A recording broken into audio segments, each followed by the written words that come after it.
यस्तो बाटो छ यार, डरेलधुरा गाउँ। यस्तो सानो बाटो छ, यसरी हिँड्नुपर्छ। नहिँड्ने मान्छेको कामै छैन, नआए पनि हुन्छ। यो भनेको एक प्रकारले स्वर्गको बाटो जाने बाटो पनि हो। यहाँबाट लड्यो भने नर्क जाइन्छ, सिधै हिँड्यो भने स्वर्ग गइन्छ। यी स्वर्गको बाटो हो जाने, राम्ररी हिँड्नुपर्छ।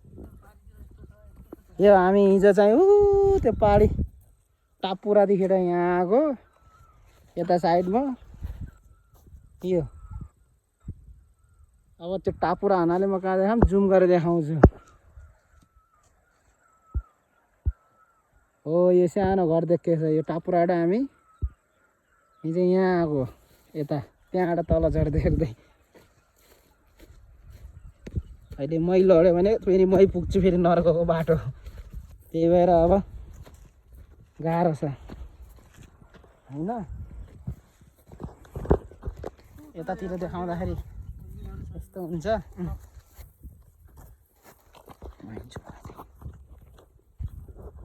यस्तो बाटो छ, कति गाह्रो छ। अब यहाँ माथि त योभन्दा माथि कस्तो छ, कस्तो स्वर्गै हो।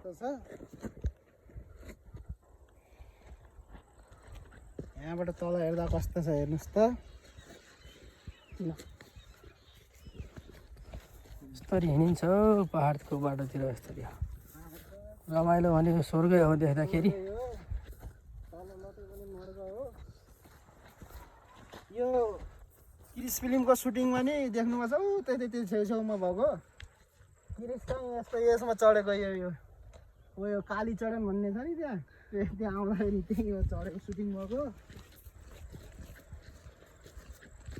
अनि त्यो पतङ उडेर आयो भने त्यो माथिको डाँडाको हो त्यो हिरोनी, त्यो प्यारासुटमा उडेर आएर प्यारासुटमा आएर उडेर त्यो डाँडामा त्यो डिस लडेको त्यहाँ गरेको सुटिङ।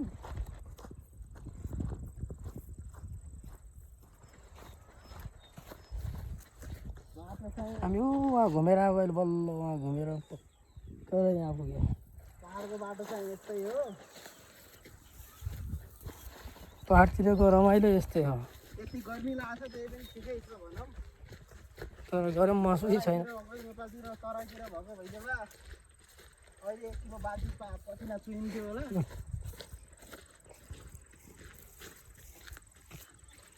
अब घुमेर घरतिर लागियो। अब हेर उहाँदेखि हामी आएको, उहाँ माथि भैँसी चढ्दैछ। हो त्यहाँ टापुरमा भैँसी छ, त्यहाँ चाहिँ बाघहरू पनि छन्, त्यही भएर त्यहाँ खतरा छ जान।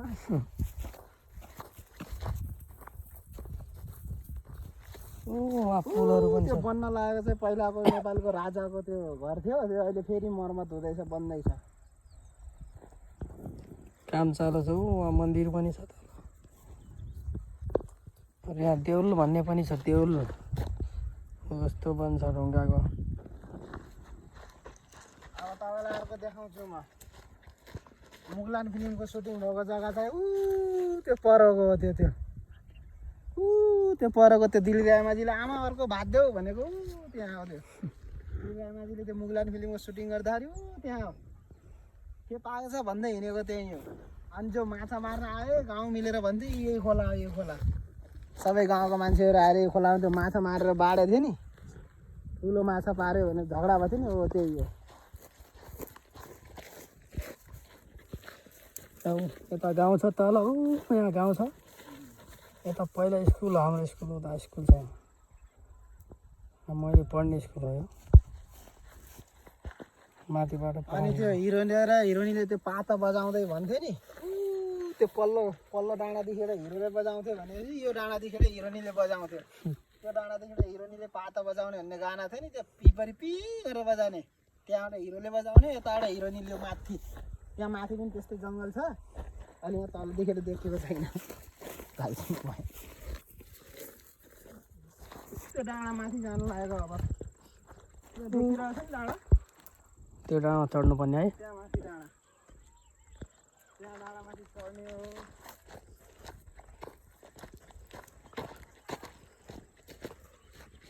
यहाँ मान्छेहरू गोरु बाख्रा हेरेछ तल गोठाला बाजे आउनुभयो। यहाँ गोठाला हेरेछ। हामीले जानुपर्ने हो माथि हो। अनि हामी कति तल छौँ माथि। त्यो डाँडाबाट घुमेर उता हुँदै यता हुँदै डाँडा हुँदै यस्तो भएर सिधा यहाँ पुगिहाल्यो। अब यहाँदेखि अझै हिँड्नु छ हामीले धेरै।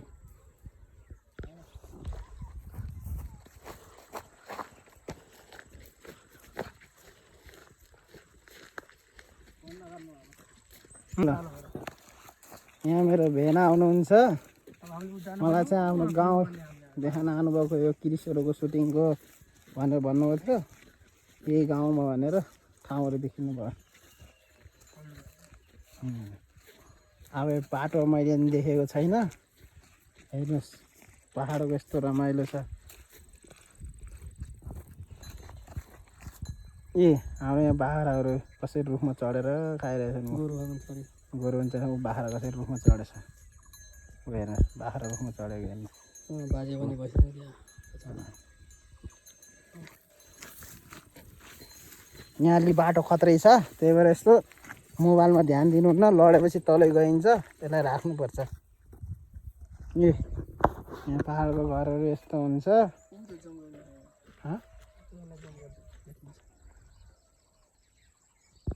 अलग अलग घर हुन्छ। एउटा घर यहाँ छ। यो चाहिँ अलिकति यहाँ नजिक नजिक छ। नत्र टाढा टाढा हुन्छ पहाडको घरको घर। यस्तो यस्तो हुन्छ।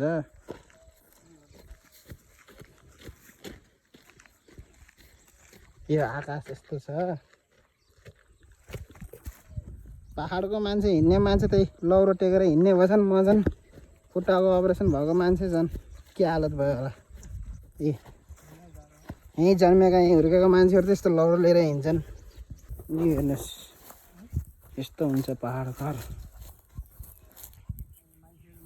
मान्छेहरू नभएर अब पहाडदेखि सबै सुविधा खोज्दै जाँदै पहिला पहिला कस्तो राम्रो थिए। अब यस्तो छ। हिँडिसक्यो। बाख्राहरू यहाँ बसेछन्। पहाडको घरहरू। यो असाध्यै फल मिठो। के फल खान्छ थाहा छ कि थाहा छैन। फुल खान्छन् गरे यस्तो पनि गर्थ्यो हामी थाहा छैन। यस्तो गरेर नाकमा अट्काउने यस्तो गर्थ्यो। कानमा यस्तो हाल्थ्यो टफ बनाउने। हिँड्नु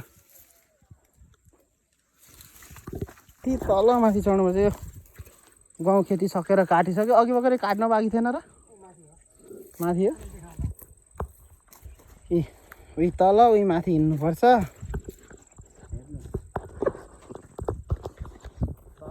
तल माथि हिँड्दा हिँड्दा मोटो ज्यान त यहाँ घटेर 1 कुन्टलको मान्छे यहाँ 40-45 किलो भइहाल्छ।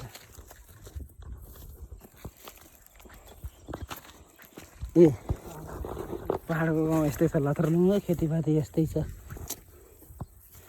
यही हो। अब माथि चढ्नु पर्ने।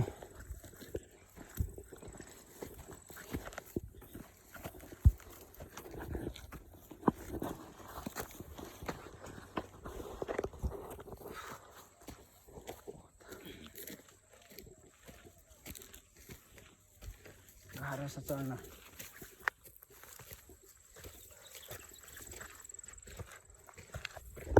उहाँदेखि पल्लो हामी उहाँबाट हिँडेर आएको बल्ल यहाँ पुगेछौँ। माथि त्यो डाँडादेखि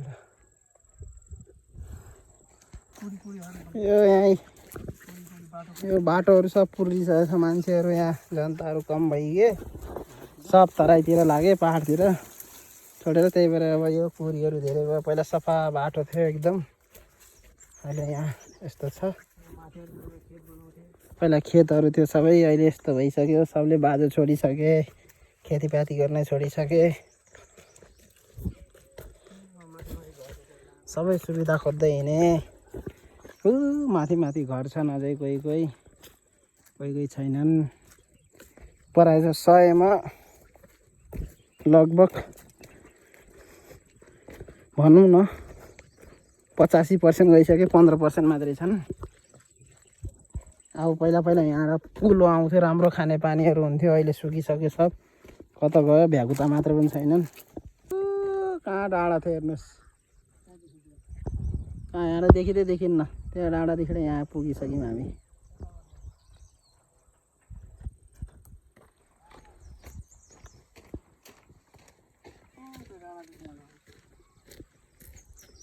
हामी again त्यो डाँडाको टापपट्टि माथि त्यो पल्लोपट्टिबाट आएको अब तपाईँलाई यहाँदेखि देखाएर देखिँदैन, यस्तै छ पाहाडबाट भन्ने।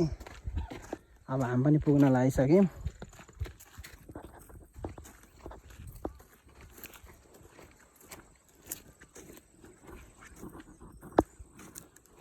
बल्ल हामी घर पुग्यो। यो पहिलाको हाम्रो घर हो। अब यो घरमा बस्नै छाडेपछि यस्तो भत्किएको छ। आमाहरू हल्का हल्का फुलेकै छ। यो पहिलाको घर हो। यो हेर्नुहोस्, दुई भाइ थिए यहाँ, दुई भाइमा एक भाइको घर यो थियो। यो चिप्केकै थियो, भत्किसक्यो। जेठाको घर चाहिँ यो हो। यस्तो थियो त्यही बेलाको। यही घर पनि कति महत्त्व र स्वर्गै जस्तो थियो। अहिले पनि छ, तर के गर्ने, सुविधा हो, सुविधाले गर्दा यस्तो छ। बल्ल घरमा पुग्यो। घरहरू चाहिँ यस्तो छ। यो माथि भान्सेघर भयो, टक्क पारेर यो भान्सेघर भयो। यो भान्सेघर अनि यसपछि हामी जान्छौँ यहाँ। हिजो हामी चाहिँ यहीँ सुतेको, यो भित्र यहाँ पनि कोठा छ।